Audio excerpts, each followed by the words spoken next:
Hello friends, मैं जॉमस बिटावा स्वागत करता हूं आप सभी का अपना YouTube channel learn with concept पे। आज हम पढ़ने वाले हैं एनसीईआरटी पर आधारित क्लास 10th की मैथ की प्रश्नावली 4.1 के सभी क्वेश्चंस और इससे जुड़ी हुई कॉन्सेप्ट।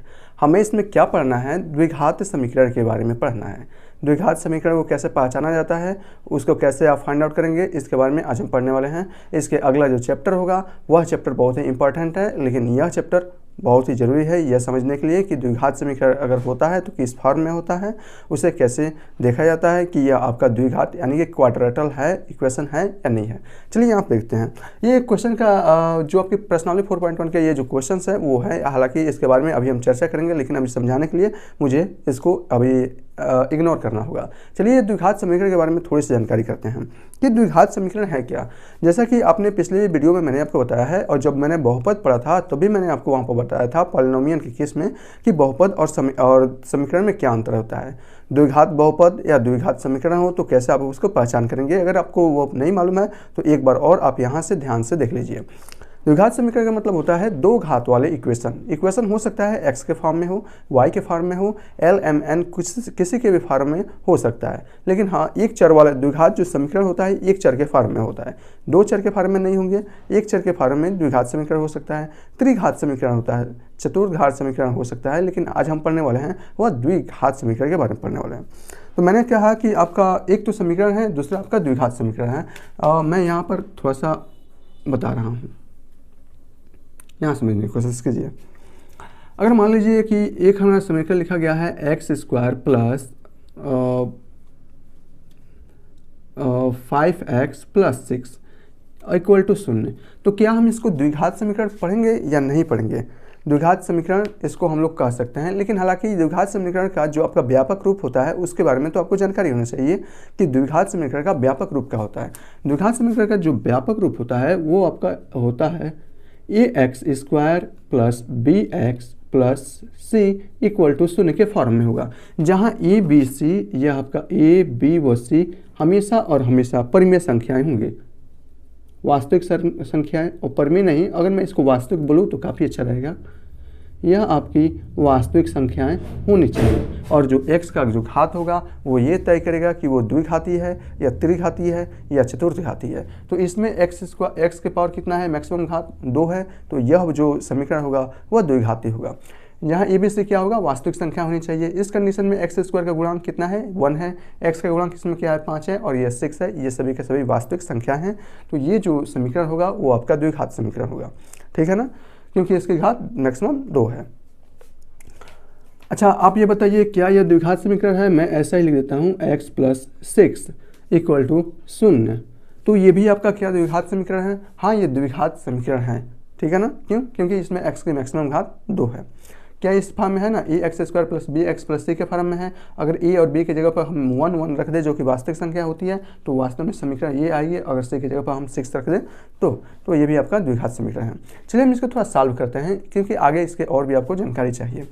इसको जब आप लोग सॉल्व करेंगे तो आप यहाँ देखेंगे x square plus 3x plus 2x plus 6 equal to हो जाएगा 0। दोनों में x कॉमन होगा तो आपका x प्लस 3, इसमें से 2 कॉमन लेंगे तो ये हो जाएगा x प्लस 3 इक्वल टू 0। यहाँ से हो जाएगा x प्लस 2 और यहाँ से हो जाएगा x प्लस 3 इक्वल टू 0। जब भी आपकी द्विघात समीकरण, ये तो आपका द्विघात समीकरण है और ये आपका द्विघात समीकरण के गुणनखंड के रूप में आ गया है। द्विघात समीकरण गुणनखंड के रूप में आ गया है।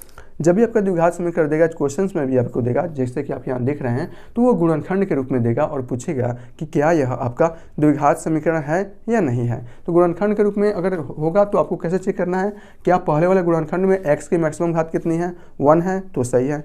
दो गुणनखंड अगर है तो दूसरे में x की घात कितनी है, 1 है, तो तब इन दोनों का गुणा कराने पर हमें एक्स स्क्वायर प्राप्त होगा, तो आपका द्विघात समीकरण होगा, ठीक है ना। यहाँ देखिए, तो इस कंडीशन में ये आपका द्विघात समीकरण हो गया। कभी कभी आपको ऐसा देगा कि यह x प्लस 2 दे देगा और यहाँ पर x प्लस 3 दे देगा, और उसके बाद से दे देगा यहाँ x और x प्लस मान लीजिए यहाँ 4 दे देगा। तो इस कंडीशन में आपको ये पूछेगा कि क्या यह द्विघात समीकरण है। तो आपको बस ये देखना है कि लेफ्ट हैंड साइड में और राइट हैंड साइड में एक्स स्क्वायर की मैक्सिमम जो पावर है वो समान आ रही है या असमान आ रही है। एक्स स्क्वायर की पावर अगर एक साइड में समान और दूसरे साइड में असमान आ रही है तो भी वो आपका द्विघात समीकरण होगा, ठीक है ना। अगर एक्स स्क्वायर का पावर एक्स स्क्वायर मतलब एक्स का जो मैक्सिमम घात है 2 लेफ्ट हैंड साइड और राइट हैंड साइड में बराबर आ रही है, तो उस कंडीशन में वह द्विघात समीकरण नहीं होगा। जैसे यहाँ देखिए, क्या यह द्विघात समीकरण है? यहाँ देखिए एक्स की मैक्सिमम घात यहाँ 2 आएगी, एक्स की मैक्सिमम घात यहाँ 2 आएगी, और दोनों एक दूसरे से कट जाएंगे और यहाँ बचेगा वो आपका रेखीय समीकरण बचेगा। देखिए कैसे, इसको जब आप सॉल्व करेंगे तो आएगा आपका x square plus 5x plus 6, और जब आप इसे सॉल्व करेंगे तो ये हो जाएगा x square plus 4x। X square से एक्स स्क्वायर कट जाएगा, बचेगा आपका 5x, इधर आएगा तो बचेगा x प्लस 6 इक्वल टू 7। यह आपका द्विघात समीकरण नहीं है। क्यों नहीं है? क्योंकि यहाँ x की मैक्सिमम घात 1 है, तो ये आपका द्विघात समीकरण नहीं होगा। ठीक है ना, ये आपका रेखीय समीकरण बन गया है। तो द्विघात समीकरण आप समझ रहे हैं कि कैसे होगा, कैसे करना है। इस सब का काम आपको चेक भी करना होगा, तो आप चेक कर सकते हैं कि द्विघात समीकरण है या नहीं है। ये पूछेगा x प्लस 2 x प्लस 3 द्विघात समीकरण है या नहीं है, आप ऐसे चेक कर लेंगे। आपने इस अब आप चेक करेंगे तो आप यहाँ से यहाँ और यहाँ से आप पहले वाले पर पहुँच जाएंगे और देखेंगे क्या इसमें x की घात मैक्सिमम कितना है, 2 है, तो कह देंगे आप द्विघात समीकरण है। कॉन्सेप्ट यहाँ पे खत्म होते हैं। अब हम चलते हैं इसके क्वेश्चंस पे। यहाँ इसके इतने सारे क्वेश्चंस दिए गए हैं, एक 4 इधर 4 इधर क्वेश्चंस दिए गए हैं, और इसमें पूछा है द्विघात समीकरण कौन कौन से समीकरण द्विघात हैं, द्विघात नहीं है, तो आपको चेक करना है। एक एक करके आपको चेक करना है, तो मैं एक एक करके आपको नहीं चेक कराऊंगा, कुछ क्वेश्चंस मैं इसमें बता देता हूँ। ठीक है ना, चलिए हम इसमें से पहला क्वेश्चन ले लेते हैं। यहाँ देखिए, यह है होल स्क्वायर है और ये है 2x माइनस 3। यहाँ x की मैक्सिमम घात कितनी है? 1 है। यहाँ x की मैक्सिमम घात कितनी आएगी? जब वर्ग करेंगे तो x स्क्वायर आएगी। एक में x लेफ्ट हैंड साइड में x स्क्वायर की मैक्सिमम घात 2 आ रही है, लेफ्ट हैंड और राइट हैंड साइड में x की मैक्सिमम घात 1 आ रही है। तो क्या दोनों समान है? समान नहीं है, तो वह द्विघात समीकरण होगा। यहाँ देखिए कैसे, इसको जब आप तोड़ेंगे तो ये हो जाएगा आपका एक्स स्क्वायर प्लस एक्स और प्लस प्लस 2x प्लस 1, और इसको जब आप गुणा करेंगे तो हो जाएगा 2x माइनस 3। ठीक है ना, 2x से 2x कट जाएगा, ये हो जाएगा एक्स स्क्वायर और माइनस 3 इधर आएगा तो प्लस 4 हो जाएगा इक्वल टू 0। यह देखिए, क्या यह द्विघात समीकरण है? x की मैक्सिमम घात कितनी है? x की मैक्सिमम घात यहाँ पर 2 है, तो यह आपका द्विघात समीकरण होगा।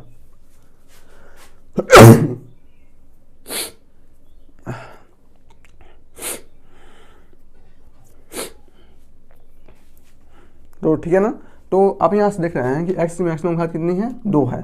भले इसमें x का पद नहीं है तो उससे हमें कोई ज़रूरत नहीं है, ये द्विघात समीकरण है, लेकिन 2 पद वाले द्विघात समीकरण है। ठीक है ना, पद और घात आपने बहुपद में अच्छे से सीख लिया है। यहाँ देखिए, तो ये आपका द्विघात समीकरण होगा। आपको चेक करना है, तो चेक करके आप ये बता सकते हैं इस प्रकार। आपको नीचे लिखना है बराबर ये और बराबर ये लिखेंगे, अतः द्विघात समीकरण है। और टीचर अगर पूछे क्यों द्विघात समीकरण है, तो आपको ये बताना है क्योंकि यहाँ x की मैक्सिमम घात 2 है, इसलिए यह द्विघात समीकरण होगा। तो पूछेगा आपको टीचर, और भी पूछ सकता है कि जब ये द्विघात समीकरण है तो इसमें 3 पद होना चाहिए, तो आप कह सकते हैं कि नहीं, ये कोई ज़रूरी नहीं है कि द्विघात समीकरण के 3 पद हो, उसके 2 पद भी हो सकते हैं, x पद भी हो सकते हैं। अगर आपके पास कहीं भी क्वेश्चन में ऐसे लिख दिया जाए कि x स्क्वायर बराबर 0, क्या यह द्विघात समीकरण है? तो हाँ, ये भी द्विघात समीकरण होगा क्योंकि x की मैक्सिमम घात 2 है। ठीक है ना, तो इस प्रकार आप इसको कर सकते हैं। यहाँ देखिए, यह द्विघात समीकरण होगा। यहाँ अगर देखेंगे तो यहाँ 2 पद गुणनखंड के रूप में 2 पद हैं, यानी कि जब इसे सॉल्व करेंगे तो एक्स स्क्वायर का तो पद आएगा ही आएगा। और यहाँ देखिए, ये भी आपका गुणनखंड के रूप में 2 पद हैं, गुणनखंड के रूप में 2 गुणनखंड है ना, तो इसका भी जब आप गुणा करेंगे तो इधर भी आपका एक्स स्क्वायर आ जाएगा। फिर एक्स स्क्वायर से लेफ्ट हैंड साइड और एक्स स्क्वायर से राइट हैंड साइड एक दूसरे से कट जाएंगे और यह एक चर वाले रेखीय समीकरण के रूप में बन जाएगा। तो यह आपका द्विघात समीकरण नहीं होगा। चेक करना है, चलिए चेक कर लेते हैं। इसको जब आप गुणा करेंगे तो ये हो जाएगा एक्स स्क्वायर। आपको ये चेक भी करना है, ठीक है ना, ये दूसरा है, चेक करना है। तो मैं डायरेक्ट कर देता हूँ, बल्कि आपको एक एक स्टेप करना है। एक्स में एक्स से गुणा करेंगे तो एक्स स्क्वायर, एक्स में 1 से गुणा करेंगे तो प्लस एक्स, और यहाँ हो जाएगा माइनस 2x, तो वो ये हो जाएगा माइनस एक्स और माइनस 2। इसे सॉल्व करने पर इतना आएगा। जब इसे सॉल्व करेंगे तो एक्स स्क्वायर हो जाएगा और यहाँ से आ जाएगा 3x और माइनस एक्स, यानी कि प्लस 2x और माइनस 3। एक्स स्क्वायर से एक्स स्क्वायर कट जाएगा और यहाँ बचेगा आपका 2x। जब मैं माइनस एक्स को राइट हैंड साइड में ले जाऊंगा तो ये हो जाएगा 3x और बराबर क्या 2x और प्लस 3x माइनस 3 और माइनस 1 और बराबर 0। अब ये देखिए, एक चर वाला रेखीय समीकरण के फॉर्म में बन गया है, तो यह आपका द्विघात समीकरण नहीं होगा। ये आपको ये तीसरा वाला करना है। तो इसको करने की आपकी एक तो विधि, जैसा कि मैंने आपको बताया है, दूसरी विधि से आप इसे बहुत ही ईजी वे से कर सकते हैं।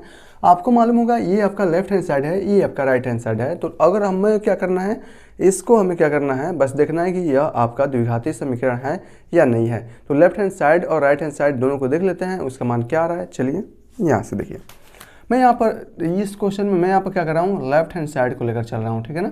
ये क्या आपका 2x माइनस 1 है। एक बार मैं क्या कर रहा हूँ आपको संक्षिप्त में बता देता हूँ और उसके बाद से मैं यहाँ पर डिटेल से नहीं बताऊँगा, मैं डायरेक्ट करूँगा, ठीक है ना। यहाँ देखिए दो गुणनखंड के रूप में है ना, तो सबसे पहले आपका गुणा कीजिए, 2x में x का गुणा होगा, ये आपका हो जाएगा 2x स्क्वायर, 2x का गुणा -3 में होगा तो ये हो जाएगा -6x, -1 का गुणा x में होगा तो ये हो जाएगा -1, -1 का गुणा -3 में हो जाएगा, ये हो जाएगा +3। देखिए कितना आ रहा है, 2x स्क्वायर -6x और -x तो -7x और +3, ठीक है ना। अब मैं इसको राइट हैंड साइड को लेकर चल रहा हूँ, राइट हैंड साइड को लेकर चल रहा हूँ। ये कितना हो जाएगा, x का गुणा ये है आपका x + 5 और यह है आपका x - 1, तो ये हो जाएगा x स्क्वायर और -x और +5x और -5। इसको आप लिख सकते हैं x स्क्वायर + 4x - 5 लिख सकते हैं ना।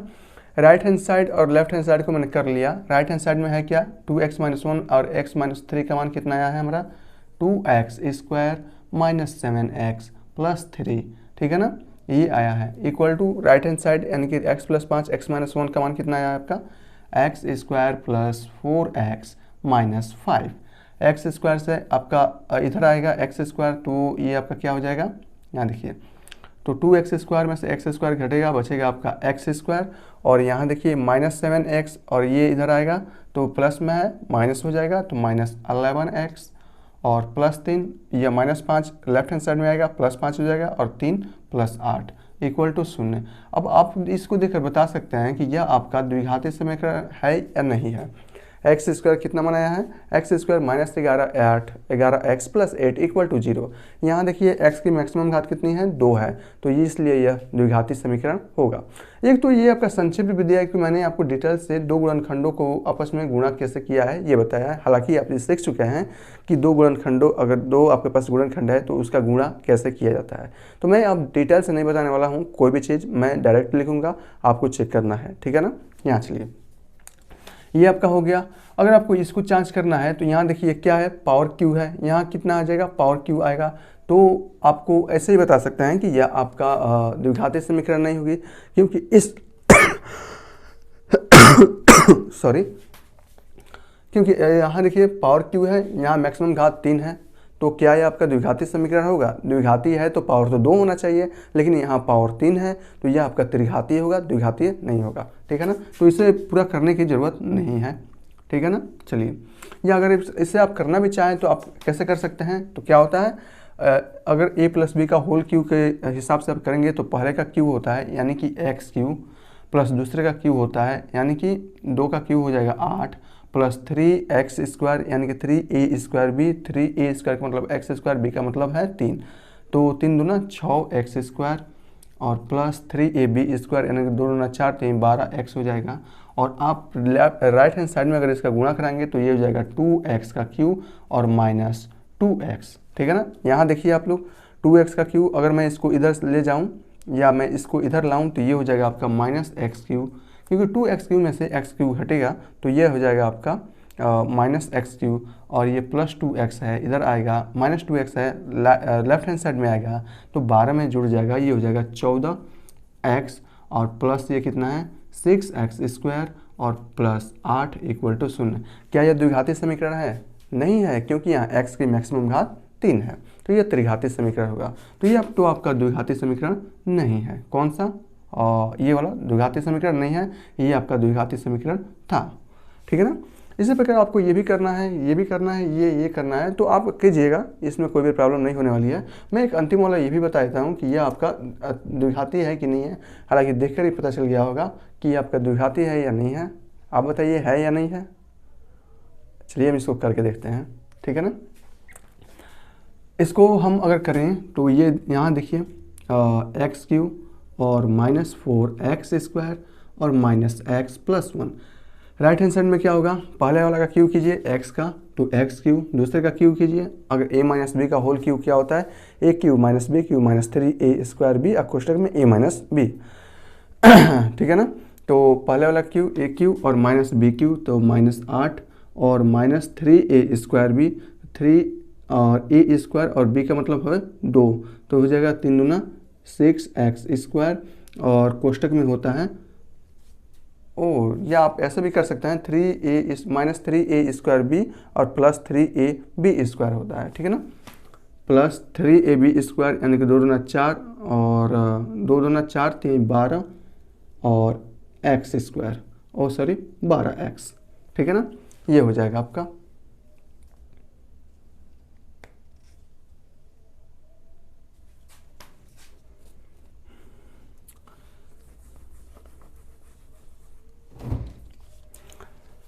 इसको आपको करना है, आप इसको करिए। क्या होता है a माइनस बी का whole cube, a³ minus b³ की जगह पर हो जाएगा 8 और माइनस 3ab, तो 3ab का मतलब क्या है 2 है, तो 3 6x और कोष्टक में a माइनस बी यानी कि x माइनस 2। इसको आप सॉल्व करेंगे तो हो जाएगा x³ minus 8 minus 6x² plus 12x, ठीक है ना। और लेफ्ट हैंड साइड में क्या है x³ minus 4x² minus x plus 1। यहाँ देखिए x³ से आपका x³ कट जाएगा, ठीक है ना। माइनस 4x² है प्लस माइनस 6x² इधर आ जाएगा, प्लस में हो जाएगा, तो यहाँ बचेगा 2x²। और क्या है प्लस 12x है, इधर आएगा माइनस 12x और माइनस x माइनस 13x, ठीक है ना। यहाँ देखिए माइनस 8 है, इधर आएगा तो प्लस 8 और यहाँ क्या है प्लस 1 यानी कि प्लस 9 और इक्वल टू हो जाएगा 0। आप ये बताइए क्या यह आपका द्विघाती समीकरण है या त्रिघाती समीकरण है। x की मैक्सिमम घात यहाँ पर 2 है, इसलिए यह आपका द्विघाती समीकरण होगा, ठीक है ना। ये आपका द्विघाती समीकरण होगा। अब आपको क्या करना है, आपको अपनी मर्जी से ये 3 फाइंड आउट करना है। चलिए मैं एक और कर देता हूँ, ये वाला बता देता हूँ, ठीक है ना। बाकी 2 को आपको अपनी मर्जी से करना है। इसको जब आप करेंगे, इसको करेंगे तो क्या हो जाएगा आपका लेफ्ट हैंड साइड में x² प्लस 3x प्लस 1 है, राइट हैंड साइड में है x माइनस 2 का होल स्क्वायर। जब इसे आप तोड़ेंगे तो आ जाएगा यह गुणनखंड के रूप में x² प्लस 4 और माइनस 4x। x² से ये आपका x² कट जाएगा, बचेगा आपका 3x प्लस 1 और ये हो जाएगा plus 4x minus 4 equal to 0। यहाँ देखेंगे तो 7x और माइनस 3 इक्वल टू 0। क्या यह द्विघाती समीकरण है? नहीं है। क्यों? क्योंकि यहाँ x की मैक्सिमम घात 1 है, इसलिए आपका रेखीय समीकरण हो जाएगा। तो यह भी आपका द्विघाती समीकरण नहीं है, यह आपका द्विघाती समीकरण था। और ये 2 मैं बताने वाला हूँ नहीं, क्योंकि इसे आपको खुद को करना है, ठीक है ना। चलते हैं इसके प्रश्न नंबर 2 पर, देखते हैं कि प्रश्न नंबर 2, 3, 4, 5 है क्या। बहुत ही आसान है, उसे भी आपको अच्छे से देखना है। फ्रेंड चलते हैं क्वेश्चन नंबर 2 पर। क्वेश्चन नंबर 2 में दिया गया है, मेरे पास बुक्स है, मैं देख लेता हूँ इसमें क्या दिया गया है। इसमें दिया गया है एक आयताकार भूखंड का जो क्षेत्रफल है वो आपका 528 मीटर स्क्वायर है। अच्छा एक बात बताइए, क्षेत्रफल को हमेशा मीटर स्क्वायर में क्यों लिखा जाता है? क्योंकि जो क्षेत्रफल होता है वो 2 डायमेंशनल होता है, उसमें सिर्फ लंबाई होगी और चौड़ाई होगी। जब हम आयतन की बात करेंगे तो आयतन को हमेशा मीटर क्यूब में लिखेंगे, क्योंकि उसमें लंबाई और चौड़ाई के साथ साथ ऊंचाई भी रहती है, ठीक है ना। इसलिए क्षेत्रफल को हमेशा मीटर स्क्वायर में लिखा जाता है। तो कितना दिया है क्षेत्रफल? आयतकार एक खेत है या कुछ भी है, उसका क्षेत्रफल दिया गया है 528 मीटर स्क्वायर। दूसरा दिया है क्षेत्रफल की लंबाई मीटरों में है, चौड़ाई के दुगुने से 1 अधिक है, तो हमें भूखंड की लंबाई और चौड़ाई याद करनी है। तो सबसे पहले ये तो मान लें कि उसकी लंबाई और चौड़ाई है कितनी, उसके बाद से तो आप क्षेत्रफल उसका ज्ञात कर सकते हैं, लंबाई और चौड़ाई।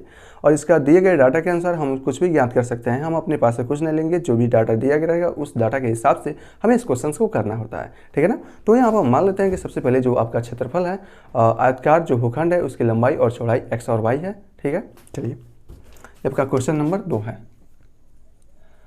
तो यहाँ पर लिखेंगे आप लोग माना। हालांकि आपको ये अक्षर बहुत ही छोटे दिखाई दे रहे होंगे, क्योंकि हमने ये जो रिकॉर्डिंग की है वो हमारा मोबाइल से है, कैमरे का रिकॉर्डिंग नहीं है, इसलिए थोड़ा सा आप मैनेज कीजिएगा, मेरे पास और कोई रास्ता नहीं है।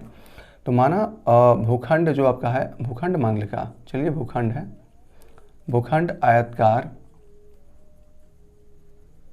की लंबाई x मीटर तथा चौड़ाई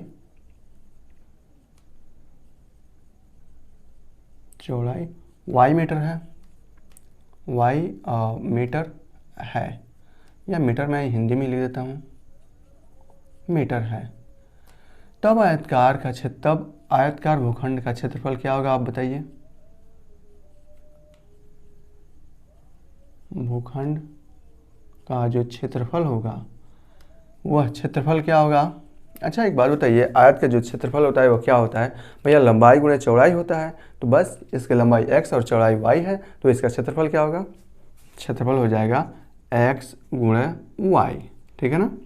अरे यार दूसरा मार्कर नहीं है क्या, इस मार्कर में थोड़ा सा प्रॉब्लम आ रही है, हाँ है ना, ठीक है ना। तो ये हो जाएगा आपका x इंटू वाई। मैं समीकरण नंबर 1 लिखना चाहूँ तो मैं लिख सकता हूँ, क्योंकि मुझे यहाँ कोई प्रॉब्लम नहीं है, ठीक है ना। अब प्रश्नानुसार, अच्छा प्रश्न के अनुसार जो भी प्रश्न दिया गया है, आप उस प्रश्न के अनुसार पूरे डाटा दिया गया होता है। जब हमें लंबाई और चौड़ाई पूछा है, इसका मतलब उसमें पूरा डाटा दे चुके हैं, इसलिए इसकी लंबाई और चौड़ाई पूछ रहा है। तो डाटा के अनुसार हम देख लेते हैं क्या दिया है। डाटा में देखिए क्या दिया है कि इसका जो क्षेत्रफल है कितना दिया है, भूखंड का जो क्षेत्रफल है वो 528 मीटर स्क्वायर है, ठीक है ना। और क्षेत्रफल इसका कितना दिया है, 528 मीटर स्क्वायर दिया गया है, इक्वल टू क्या हो जाएगा आपका एक्स वाई। इसको आप समीकरण नंबर 1 मानिए, ठीक है ना। समीकरण नंबर 1, क्योंकि क्षेत्रफल दिया गया है, जो आयतकार भूखंड है उसका क्षेत्रफल 528 मीटर स्क्वायर दिया गया है, जिसकी लंबाई x और चौड़ाई आपका y है, ठीक है ना। यहाँ तक कोई प्रॉब्लम नहीं। दूसरा डाटा क्या दिया गया है, देखिए यहाँ पर लंबाई जो है चौड़ाई के दुगुने से 1 अधिक है, ठीक है ना। लंबाई चौड़ाई के दुगुने से 1 अधिक है, चौड़ाई इसकी क्या है y के दुगुने 2y, 1 अधिक है, 1 अधिक कर दिया, और कौन अधिक है, उसकी लंबाई यानी कि x अधिक है, ठीक है ना। तो x बराबर 2y + 1, ये आपका इक्वेशन नंबर 2 हो जाएगा, 2 हो गया। और हमें कहा क्या है कि हमें इसका लंबाई और चौड़ाई ज्ञात करना है। क्या 2 समीकरण दिए गए होने पर इसकी लंबाई और चौड़ाई आप ज्ञात नहीं कर सकते हैं, x और y के मान ज्ञात नहीं कर सकते हैं? बिल्कुल कर सकते हैं, क्योंकि 2 समीकरण का युग्म पड़े हैं। चाहे तो हम इसे ग्राफ विधि से भी कर सकते हैं, चाहे तो विलोपन विधि, प्रज गुणनखंड विधि, और बहुत सारी विधि थी हमको याद नहीं आ रहे हैं, प्रतिस्थापन विधि, उससे भी आप इसे कर सकते हैं। तो कर लेते हैं ना, बहुत अच्छा रहेगा। चलिए x का जो भी मान है 2y + 1 दिए गए समीकरण 1 में रख देते हैं, ठीक है ना। अतः समीकरण 1 से इस x का मान आप लिख सकते हैं, x का मान समीकरण 1 में रखने पर ऐसे भी लिख सकते हैं। तो मैं यहाँ पर 2 रख दे रहा हूँ भाई। तो x का मान क्या आ जाएगा आपका 2y + 1, और आपका क्या है y, तो ये हो जाएगा 528 इक्वल टू 2y² और +y। यहाँ देखिए 2 चर वाले देखिए, इसमें ये आपका बन गया है कि इसमें द्विघात समीकरण में बन गया है। तो मैं यहाँ से लिख सकता हूँ 2y² - y और -528 इक्वल टू 0। ये देखिए डाटा तो बहुत बड़ा हो गया है भैया।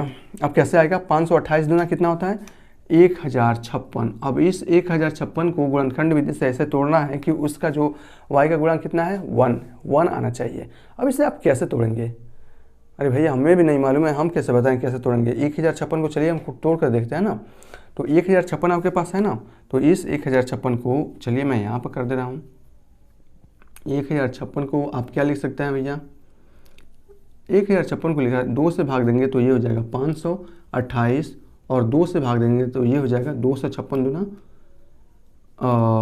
26 और 4 264, ठीक है ना। 26 दूना 52, 264 दूना 528 होता है, ठीक है, होता है ना। 2 दूना 4, 2 6 नंबर, हाँ ठीक है। फिर जब इसे 2 से काटेंगे तो ये हो जाएगा 13 और ये हो जाएगा 2। फिर इसे आप 2 से काटेंगे तो ये हो जाएगा 2 6 12, 2 6 12।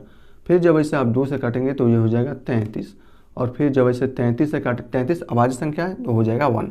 यानी कि हम लिख सकते हैं 2 दूना 4 दूना 8 दूना 16 दूना 32, 32 गुणा 33 लिख सकते हैं, और 33 में से जब हम 32 घटाएंगे तो बचेगा 1, जो आपका यहाँ पर y का गुणनखंड होगा। ठीक है, कर सकते हैं, बहुत आसान है, इसको कर दीजिए। तो मैं इसे डायरेक्ट क्या करूँ, चलो अभी थोड़ा सा डिटेल से ही कर देते हैं। तो ये हो जाएगा आपका -33 और +32 और इंटू y और -528 इक्वल टू 0, और यहाँ से हो जाएगा 2y² -33y और +32y, ठीक है ना। ये आपका माइनस में रहेगा +32y और -528 इक्वल टू 0। यहाँ से जब हो चलिए यहाँ से जब आप 2y कॉमन लेंगे, नहीं सिर्फ y कॉमन लेंगे ना, एक मिनट भैया, -33, हाँ ठीक है। जब यहाँ से आप y कॉमन लेंगे तो ये हो जाएगा 2y -33, और यहाँ से प्लस 16 कॉमन लेंगे तो यहाँ से हो जाएगा 2y और -16 कॉमन लेने के बाद बचेगा आपका 33 और इक्वल टू 0। यहाँ से बच जाएगा y +16 और यहाँ से बच जाएगा आपका 2y -33। ये आपको दिखाई दे रहा है कि नहीं दिखाई दे रहा है? दिखाई दे रहा है, ठीक है ना। तो ये आपका हो जाएगा और ये आपका 0 के बराबर है। एक बार आपको क्या करना है, इसको y +16 इक्वल टू 0, तो यहाँ से हो जाएगा y इक्वल टू -16, और ये हो जाएगा 2y माइनस 33 इक्वल टू 0 करेंगे तो यहाँ से आपका आएगा y इक्वल टू 33 भागे 2। आप यहाँ देख रहे हैं कि आ रहा है y बराबर -16 और y है क्या, y आपकी है उसकी वास्तव में चौड़ाई है, और आयत की जो चौड़ाई होती है, खेत की चौड़ाई होती है, वो आपका निगेटिव नहीं होती है, हमेशा जो होती है वो पॉजिटिव होती है। तो इस प्रकार y का मान कितना आ जाएगा, +16 आ जाएगा। और यहाँ से देखिए क्या y का मान 33/2 आ सकता है क्या, आप खुद सोचिए, क्या जो आयत की लंबाई होती है वो हमारा आयत की लंबाई हो या उसकी चौड़ाई हो, क्या वो उसका मान फ्रैक्शन में आना चाहिए। हम कहें कि 33.1 सेंटीमीटर है, ये तो गलत बात है, हमेशा उसका मान आना चाहिए पूर्णांक में आना चाहिए, 0 से बड़ा हो 1 2 3 4 5 6 7 8 ऐसे पूर्णांक में आना चाहिए, उसका मान हमेशा फ्रैक्शन में नहीं आना चाहिए। तो y का मान ये नहीं होगा 33/2, y का मान होगा 16, और y आपकी है क्या, चौड़ाई है, ठीक है ना। तो यहाँ से आप लिख सकते हैं, नहीं यहाँ लिख दूँ क्या, चलिए यहाँ लिख देते हैं, तो ये हो जाएगा y बराबर 16 मीटर हो जाएगा, और 16 मीटर मतलब उसकी चौड़ाई कितनी हो गई, 16 मीटर। अब इस y का मान चाहें तो आप समीकरण 1 में रखिए या 2 में रखिए, ठीक है ना।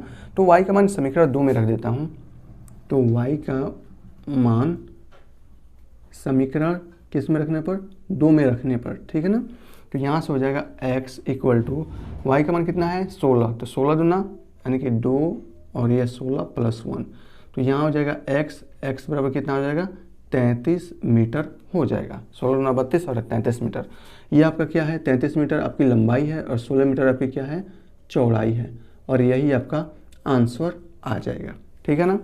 कोई प्रॉब्लम है क्या, कोई प्रॉब्लम नहीं होगी, आपने अच्छे से समझ लिया है, ठीक है ना।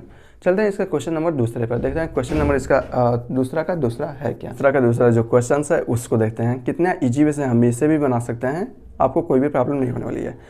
दो क्रमागत इसमें दिया है, दो क्रमागत धनात्मक पूर्णांकों का गुणनफल कितना है, 306 है, तो हमें पूर्णांकों को ज्ञात करना है। अब आप इस क्वेश्चन को बनाने जाएंगे और आपको मालूम ना होगा कि पूर्णांक किससे कहते हैं, तो आप कैसे बनाएंगे, नहीं मालूम होगा ना। मैंने आपको बताया था पहले ही वीडियो में कि पूर्णांकों के बारे में जानिए, पूर्ण संख्याओं के बारे में जानिए, हालांकि संख्याओं के बारे में ही जान लीजिए तो काफ़ी अच्छा होगा। चलिए पूर्णांक इसमें दिया है, दो क्रमागत पूर्णांक दिया है, ठीक है ना, दो क्रमागत पूर्णांक दिया है और उसका गुणनफल दिया है ना, गुणनफल दिया है उसका 306 है, तो हमें पूर्णांक ज्ञात करना है। पूर्णांक का मतलब क्या होता है, पूरी अंक होता है, जो 0 से शुरू होता है पूरी पॉजिटिव साइन की ओर जाता है और 0 से शुरू होकर नेगेटिव साइन की ओर जाता है, वो आपका इंटीजर यानी कि पूर्णांक कहलाता है। तो एक पूर्णांक अगर हम x मानते हैं तो दूसरा पूर्णांक हमें कितना मानना पड़ेगा, उससे एक अधिक होता है। यहाँ देखिए, आप समझ रहे हैं तो अच्छे से समझिए ना, ठीक है ना। यहाँ देखिए, अगर मैं पूर्णांक की बात करूँ तो पूर्णांक होता है 0 और उससे एक अधिक, और 1 से 1 अधिक 2, 2 से 1 अधिक 3, 3 से 1 अधिक 4, और इस प्रकार एक एक अधिक बढ़ता जाता है। यदि हम एक पूर्णांक को x मानते हैं तो दूसरा पूर्णांक 1 से 1 अधिक होगा, यानी कि x + 1 होगा ना, बिल्कुल होगा भैया, इसमें तो सोचने वाली बात नहीं है। तो चलिए हम मान लेते हैं कि इसका जो पूर्णांक है वो एक पूर्णांक इसका x और दूसरा पूर्णांक x + 1 है। तो यहाँ मानेंगे, सबसे पहले माना दो पूर्णांक कितना पूर्णांक, दो पूर्णांक कौन कौन से हैं, x तथा, या दो क्रमागत पूर्णांक लिखेंगे तो काफ़ी अच्छा होगा। तो आपको लिखना पड़ेगा, माना दो क्रमागत पूर्णांक x तथा x + 1 है। तब प्रश्नानुसार आपको करना है। अब प्रश्नानुसार में आपको क्या करना है भैया, जैसा क्वेश्चंस में दिया गया है कि दोनों पूर्णांकों का जो दो क्रमागत पूर्णांकों का जो गुणनफल है वो आपका कितना है, 306 है, ठीक है ना। प्रश्नानुसार x और दूसरा पूर्णांक क्या है, x + 1, और इनका गुणनफल, चलिए गुणनफल कितना है, 306 है। तो हमें पूर्णांकों को ज्ञात करना है कि एक पूर्णांक क्या होगा, दूसरा पूर्णांक क्या होगा। अच्छा एक बात बताइए, जो दूसरा पूर्णांक होगा वो पहले वाले पूर्णांक से कितना अधिक होगा, भैया एक ही तो अधिक होगा ना। चाहे आप 3 को लेंगे तो उससे 1 अधिक 4 है, पहला पूर्णांक अगर 3 को लेंगे तो दूसरा पूर्णांक उससे 1 अधिक 4 आ जाएगा। इसी प्रकार यहाँ x है तो उससे कितना अधिक है, दूसरा पूर्णांक 1 अधिक है, तो हमें x का मान ज्ञात करना है। चलिए हम इसको करते हैं। जब इसको आप गुणा करेंगे तो ये हो जाएगा x² + x इक्वल टू हो जाएगा 306, या आप लिख सकते हैं x² + x - 306 इक्वल टू 0। अब इस 306 को आपको द्विघात समीकरण, चूंकि यह समीकरण ही द्विघात समीकरण में बन गई है, तो 306 का हमें फ्रैक्शन करना पड़ेगा और इसे दो भागों में ऐसे तोड़ना पड़ेगा, जिसका गुणा या भाग करें तो x का गुणांक 1 आ जाए। कैसे करेंगे आपको मालूम है, चलिए हम इसको करते हैं। 306 है, अब इस 306 का चलिए हम करते हैं फ्रैक्शन। 2 से काटेंगे कितने बार बन जाएगा, ये आपका 15 3 153, और 17 नामा कितना होता है, 153 होता है ना। 17 9 153 और ये 9 से कट जाएगा तो बचेगा आपका 1, ठीक है ना। यहाँ देखिए 9 दूना 18, ये क्या है 17 और 18 में से 17 घटाएंगे कितना होगा 1 बचेगा। और हमें क्या चाहिए x का गुणांक 1 चाहिए, यानी कि यह फिट बैठ रहा है ना 17 गुणा 19 18 गुणा 17। तो हम यहाँ लिखेंगे एक्स स्क्वायर प्लस इसका कितना हो जाएगा 18x माइनस 17x और माइनस 306 इक्वल टू कितना होगा 0। इन दोनों में से x को कॉमन लेंगे तो ये हो जाएगा x प्लस 18 और इसमें से माइनस 17 को कॉमन लेंगे तो ये हो जाएगा x प्लस 18 और इक्वल टू हो जाएगा 0। यहाँ देखिए बचेगा x माइनस 17 और यहाँ बचेगा x प्लस 18 इक्वल टू 0। जब इन दोनों को सॉल्व करेंगे तो यहाँ से x का मान निकलेगा 17, एक x का मान निकलेगा माइनस 18। यहाँ देखिए संख्याएं जो भी है वो हमेशा निगेटिव नहीं होती है। जब इसमें दो संख्याएं हमें दो मान प्राप्त हुए हैं और एक मान पॉजिटिव है और एक मान निगेटिव है तो हमेशा हमको जो मान लेना है वो पॉजिटिव वाला लेना है। अगर इसमें सिर्फ एक ही मान आता कि माइनस 17 है तो उसको हम लोग पॉजिटिव में माइनस 18 सिर्फ इसका एक मान होता तो हम इसका जो मान लेते वो प्लस 18 लेते। लेकिन यहाँ पर दो मान निकला है, एक आपका पॉजिटिव है दूसरा आपका निगेटिव है, तो हमेशा पॉजिटिव वाली संख्या लेना है। तो यहाँ पर संख्याएँ क्या होंगी, तब क्रमागत संख्याएँ क्या होंगी, क्रमागत संख्याएँ एक आपका हो जाएगा 17 और दूसरी हो जाएगी, दूसरी क्रमागत संख्या क्या हो जाएगी 17 प्लस 1 x प्लस 1 था ना तो ये हो जाएगा 18 और यही आपका आंसर आएगा। इस प्रकार आप इसका आंसर बहुत ही इजी वे से दे सकते हैं, कोई भी आपको प्रॉब्लम नहीं होने वाला है, ठीक है ना। चलिए हम दूसरे क्वेश्चंस पे, ये आपको समझ में आया ना। चलिए फ्रेंड चलते हैं क्वेश्चन नंबर तीसरा पर, देखते हैं क्वेश्चन नंबर 3 है क्या। बहुत ईजी है, इसमें भी आपको कोई प्रॉब्लम नहीं होने वाला है। इसमें दिया है क्या, रोहन की माँ उससे 26 वर्ष बड़ी है, उसकी आयु वर्षों में पूछ रहा कह रहा है का गुणनफल अब से 3 वर्ष पश्चात 360 हो जाएगा। हमें रोहन की वर्तमान आयु ज्ञात करनी है। तो हमें तो मानना पड़ेगा ना कि जो रोहन की जो वर्तमान आयु है वो कितनी है, उस हिसाब से उसकी माँ की वर्तमान आयु ज्ञात कर सकते हैं, क्योंकि उसकी माँ की जो वर्तमान आयु है वो उसकी आयु से 26 वर्ष बड़ी है। एक्स वाई मानने की ज़रूरत नहीं है, रोहन की आयु मानो उसमें 26 जोड़ दो, उसकी माँ की आयु आ जाएगी, ठीक है ना। तो हम मान लेते हैं कि जो रोहन की आयु है वो x वर्ष है, ठीक है। तो हम यहाँ पर मानेंगे कि माना रोहन की वर्तमान आयु x वर्ष है, तब उसकी माँ की वर्तमान आयु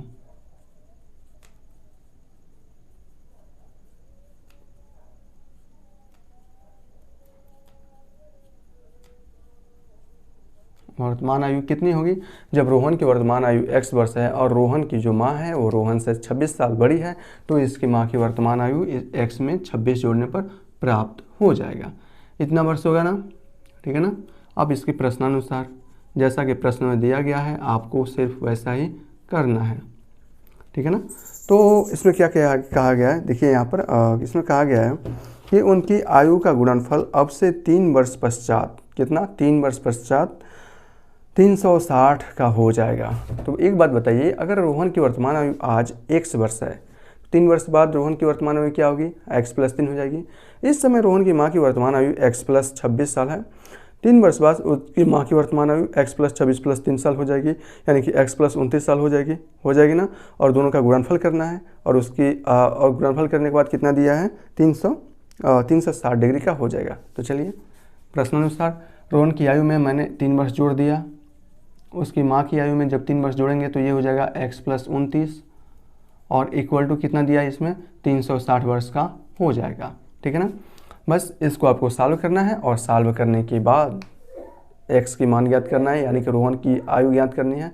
क्योंकि रोहन की आयु दिया है उसकी माँ की आयु भी ज्ञात हो जाएगा। कब, जब रोहन की आयु ज्ञात होगा उसमें कितना जोड़ना है 26 जोड़ देंगे, रोहन की माँ की आयु ज्ञात हो जाएगा।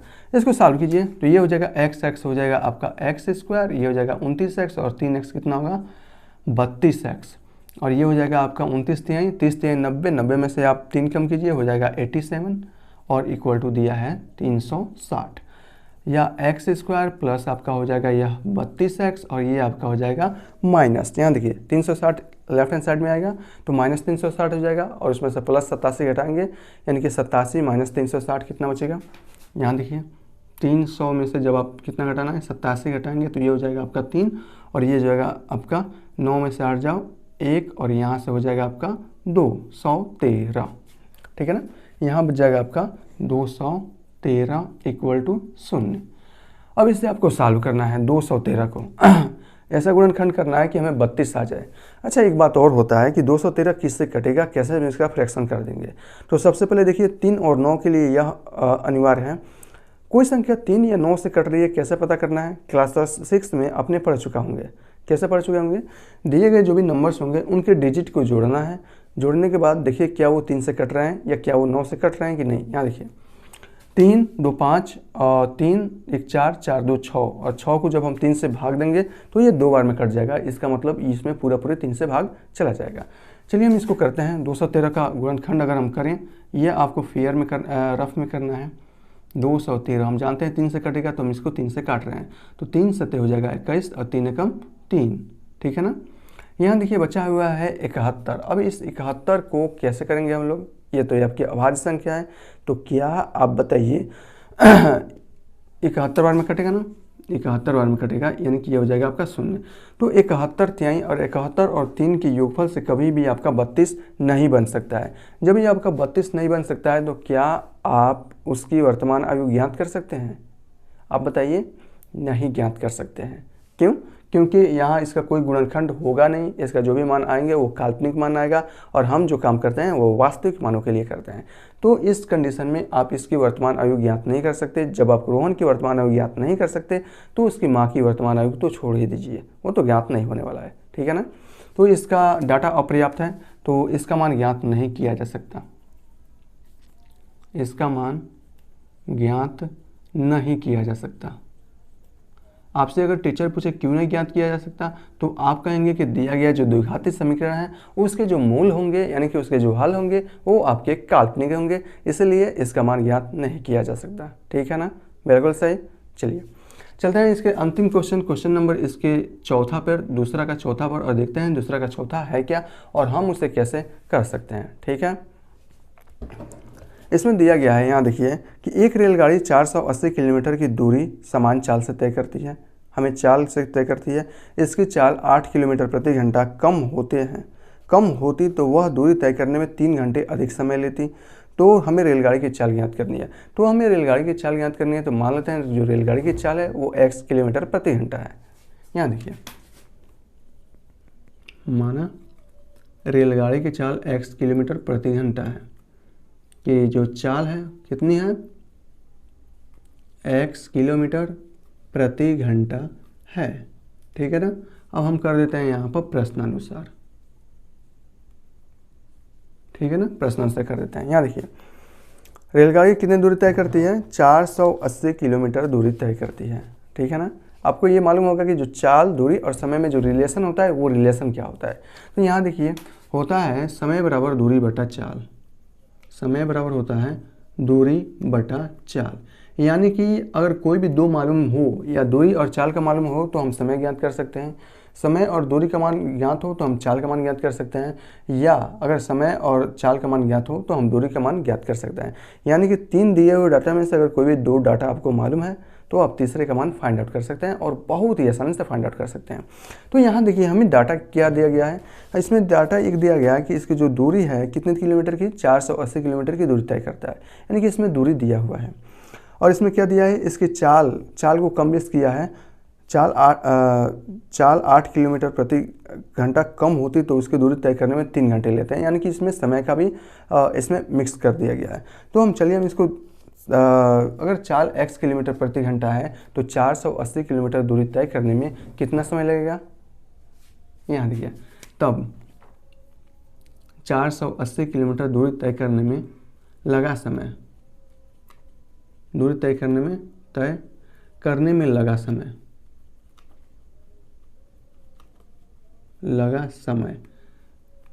इक्वल टू क्या हो जाएगा, लगा समय इक्वल टू क्या हो जाएगा, 480 किलोमीटर की दूरी है कितने समय में, इसकी चाल क्या है, चाल है x किलोमीटर प्रति घंटा, यानी कि इसमें दूरी दिया है और हम इसमें भाग देंगे चाल से तो हमारा मान निकल जाएगा समय का, ठीक है ना, समय का मान निकल जाएगा।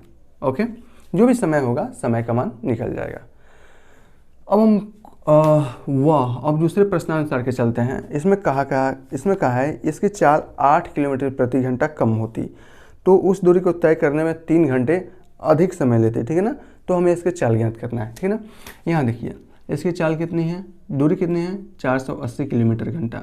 और ये कह रहा है कि यदि इसकी चाल कितनी कम होती है, यहाँ पर 8 किलोमीटर कम होती है ना, 8 किलोमीटर कम होती तो इसकी चाल कितनी है, x किलोमीटर प्रति घंटा है, कितनी कम होती, 8 किलोमीटर कम होती, तो वह दूरी तय करने में कितना समय कम लेती, 3 घंटे समय कम लेती। यानी कि बड़ी वाली दूरी में से यदि हम इसकी दूरी को घटाएं, ठीक है ना, इसके ये आपका समय है, दूसरा वाला समय है, ये आपका पहले वाला समय है। यानी कि दूसरे वाले समय में से जब हम पहले वाले समय को घटाएंगे तो कितना में आना चाहिए, 3 घंटे कम समय लेती है, इक्वल टू कितना आ जाएगा, 3 आ जाएगा, ठीक है ना। तो चलिए हम इसको करते हैं, इक्वल टू ये आपका हो जाएगा और समय हो जाएगा दूसरे कंडीशन के हिसाब से। तब प्रश्नानुसार एक बार और कर लेते हैं हम लोग प्रश्नानुसार। तो इसमें दिया है आपका 480 भागे x और -8, ठीक है ना।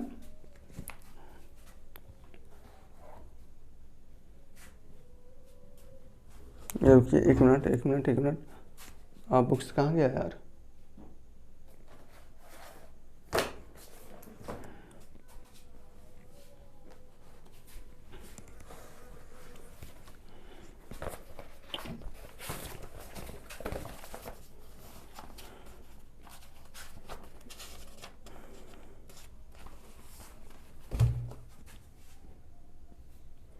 ठीक है ना। चलिए तो ये हो जाएगा आपका x - 8 और हमें कितना घटाना है, पहले वाला समय को घटाएंगे तो कितना समय कम ले रहा है, यह आपका 3 घंटा का समय कम ले रहा है। बस इसको आपको सॉल्व करना है, मान आ जाएगा। कितना आसान है, कुछ है क्या, कुछ नहीं है इसमें यार, एकदम बकवास क्वेश्चन है।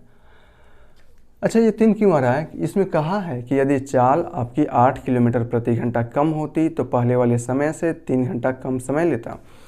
यदि चाल हमने 8 किलोमीटर कम किया है तो पहले वाला समय क्या था आपका, 480 किलोमीटर समय तक कम था, तो दूसरे वाले इस समय में से इस वाले समय को घटाएंगे तो कितना समय कम लेना चाहिए, 3 घंटा कम लेना चाहिए। तो मैंने 3 के बराबर कर दिया, कोई परेशानी नहीं होगी।